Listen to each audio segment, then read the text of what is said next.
কাঁচা হলুদ এবং মধু একসঙ্গে খেলে কি হয়? কাঁচা হলুদের গুণাবলী সম্পর্কে অনেকেই অবহিত।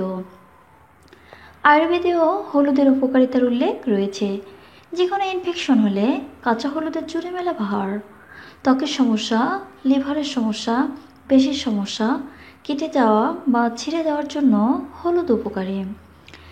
এছাড়া হলুদের মধ্যে এমন একটি উপাদান থাকে যার ফলে গ্যাস্ট্রিক, পেপটিক এবং গ্যাস্ট্রিক আলসার ইত্যাদির জন্য উপকারী। অ্যালজাইমার্স এর জন্য কাঁচা হলুদ উপকারী। এক ভারতীয় সংবাদ মাধ্যমের প্রতিবেদন অনুযায়ী চিকিৎসকরা প্রতিদিন কাঁচা হলুদ খাওয়ার পরামর্শ দিয়েছেন। কাঁচা হলুদ খাওয়ার একটি পদ্ধতিও বর্ণনা করেছেন। 1 টেবিল চামচ কাঁচা হলুদ গুঁড়ো এবং 100 গ্রাম মধু নিন, দুটোকে ভালো করে মিশিয়ে নিন। প্রতিবেদনটি থেকে জানা গিয়েছে ফ্লু, জ্বর, সর্দি কাশি হলে এই মিশ্রণ 1 ঘন্টা অন্তর অন্তর খান। দ্বিতীয় দিন 2 ঘন্টা অন্তর খান।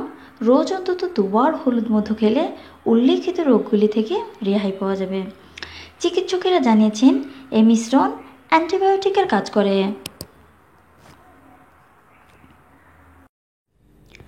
এই ভিডিওটি যদি আপনাদের ভালো লেগে থাকে তাহলে লাইক বাটনে ক্লিক করবেন আর কমেন্ট করে আপনাদের মতামত আমাদের জানাবেন। আপনার মতামতের উপর ভিত্তি করেই আমরা পরবর্তী ভিডিও তৈরি করব। এবারের মতো বিদায় নিচ্ছি। ধন্যবাদ।